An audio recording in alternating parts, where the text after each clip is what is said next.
Hi, Zizaran here with another build guide for 3.14 and this time featuring a Toxic Rain Raider. Toxic Rain is getting nerfed in 3.14, but we don't really know how bad it's going to be. But from what we could tell, it should still be very viable, especially as an early game thing because it scales still so well with levels and it's very easy to respec into other things. So should be a very solid choice. The only thing that we're slightly worried about is very endgame DPS for like doing boss farming, but we have easy, safe alternatives like Caustic Arrow, and you can transition to other bow builds. And this is still so good as a league starter to make currency for other builds.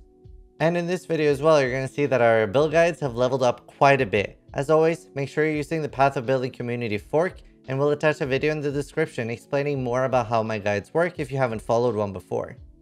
So for playing this build, it's very non-button intensive. You're just going to be running around right-clicking with your Toxic Rain. You're going to be using Withering Step near enemies to give them Wither charges.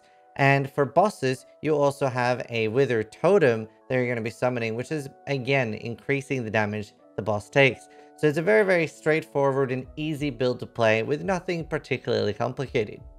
So as per normal, we do very in-depth build guides here, and it is step by step and even more advanced than before, and you can see it holds your hand a lot throughout the process, tells you exactly where to put in points at different intervals.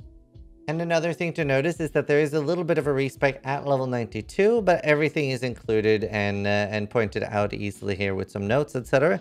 And then we have like different options for the endgame. You can go into, for example, Zibakwa, which is a late game defense mechanic, increasing the max chaos res of your character and having other damage sources being taken as chaos damage as an extra way of tanking. So you have a lot of options here. The skills, as you're probably used to with my guides, would teach you exactly how to level and what skills to use for like different points of the leveling process. So here you have what you're going to be using, level 1 to 12, 12 to 24, etc. And then we have the end game links here. And again, make sure you are leveling a Caustic Arrow at all points during the leveling process, just in case the Toxic Rain did get heavier than what we were expecting from the nerf. But either way, it's so easy to respec this to either Caustic Arrow or to do other bow builds later. And this should be an amazing currency maker for League Start. One of the strengths of both Caustic Arrow and Toxic Rain is that with a build like this, it scales from gem level and not from the gear so much. So that makes it a really good League Starter. And here's an example. You can see that the early game one has no clusters, etc. And while still like has fairly high level, it should be very easy to follow without putting any currency in.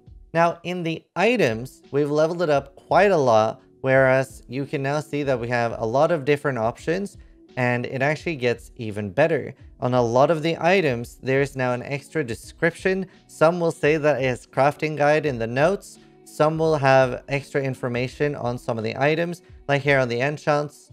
We're listing off what are good enchants, and remember, getting enchants is a lot easier in 3.14 than before. So there's a lot more information in red or green text on a lot of the items, trying to make it as easy as possible to follow the build guides. So we can start off here just by like talking a little bit. Obviously early on, just life and resist on all the gear. Very important to be resist capped early on. And Quilrain is incredibly strong for a very long time. It basically does not get replaced until you can make a bow like this. And this is guaranteed. Very easy to make. And we have a full instruction on how to make a bow like this in the crafting guides in the notes. As far as what counts as like early game, mid game, etc., it depends a little bit on how you as a player put in time. But we have examples here of like things that you can progress.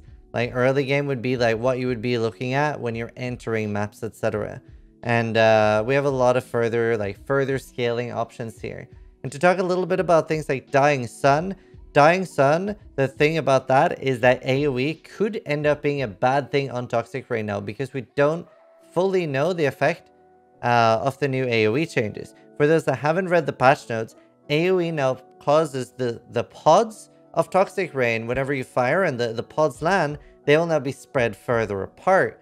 What that means is that we are going to have less AoE overlap than we used to. So to fully understand how important it is to have either high or low AoE, we're gonna have to play the build to figure out. So that's definitely going to have to be something you experiment with. AoE might still end up being a really good thing because maybe the AoE overlap is more than how much it pushes it away from the other pods. As far as Annoints go on this build, you have two really good options. The best option is Corruption, which is Crimson, Black. And as a budget option, you have Aspect of the Eagle, which is really cheap and you can get it early. And as always, remember that Diamond Skin is a really good early Anoint if you want resists. Another thing worth mentioning is that Flesh and Stone's reservation was increased, so it's harder to reserve things like Vitality now, especially early on a lot of builds, and you might have to play around with the level.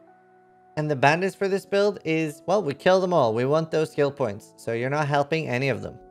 And on paper, before the league starts, everything looks pretty good. Again, it depends on the AoE overlap, and as you can see, we haven't turned on anything insane in the configurations. Obviously, this is something we avoid to do at all costs, because we try to make sure that the builds always work and look good with very low gear, because if we can make it strong for somebody that's new to the game, we can make it strong for everyone. If you now go to the notes, you can see that we have added a lot of extra information here, especially for those that like things in text form.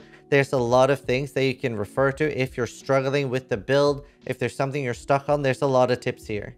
And there's a lot of information in the notes, like how to scale the build further, what you're looking for, and pretty much every question should be answered here as well. And Pantheons for this build is Solaris and Valikesh.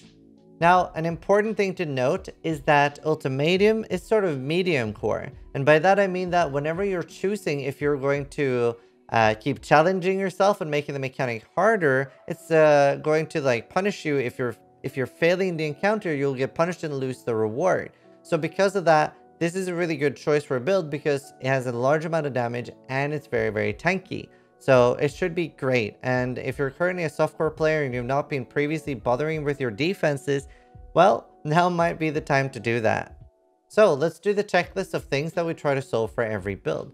Are there too many gems to fit? No, there shouldn't be a massive problem fitting anything in this build. Can the player have mana issues? Absolutely. Early on, we fixed mana issues by rolling an enduring mana flask. This is very important, and later on in the end game, you can fix this problem by getting what we call Elrond rings. This is rings that have a minus cost of skills, and this is what they look like. And for further mana issues, we do have a section in the notes covering all of the mana issues you might run into as well. Useful level uniques for the build. Quill Rain is huge for this build, and so is plus additional gem levels. So if you're able to get like a +2 duration tabula or a +2 AoE tabula, that is going to be a large amount of damage early on. So what kind of quality of life and defensive options are available? So for defense, this build usually uses a large amount of dodge. It's important to have both a Jade Flask and a Quartz Flask. So that's what you're utilizing. You're basically just not getting hit, and your character has a large amount of evasion. On top of that, you don't have that much sustain, but you can get a little bit from vitality, but it's not something that regens a shit ton of life. And there's not really any special mechanics that make this build work. It's very straightforward and easy to play. The biggest financial hurdle for this build, well, there really isn't many. It's a very easy build to gear, and you shouldn't be competing or struggling too much for gear. It's very easy to build in solo self-found as well. For your endgame bow, we have a couple of options, but you can make that super endgame bow very easily. It's 6 Exalted Orbs, and you could make a cheaper, slightly worse one for 2 Exalted Orbs. But either way, we have an explanation of what to do in the notes section. So make sure you check that out. And again, the really nice thing about this, that even though it did get nerfed, it should still be fine. And if it isn't, there's always Caustic Arrow. So make sure you level that as well. So to take it one step further and make it even easier to follow the build, and especially to learn how to teach you to craft your own items, we have Path of Exile emulations. And I'm now going to show you how to open these. So first, you copy paste this link. This is how to craft your in-game bow. So you go to craftofexile.com and you open the paste bin. Once you've opened this, you just highlight all of it, copy paste, and paste it into the crafting emulator. And now you have a step-by-step history showing you exactly what to do and how to make it. So hopefully this helps and makes it even easier. I'll also be making a lot of crafting guides throughout the league using Path of Exile and the emulator.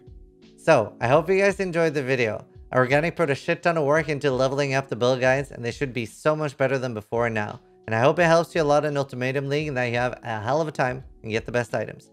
Again, thank you so much for all the support, for watching the video. Sub if you like the content. Remember, I'm live on Twitch every day. And the most important thing of all, try to die less than I do.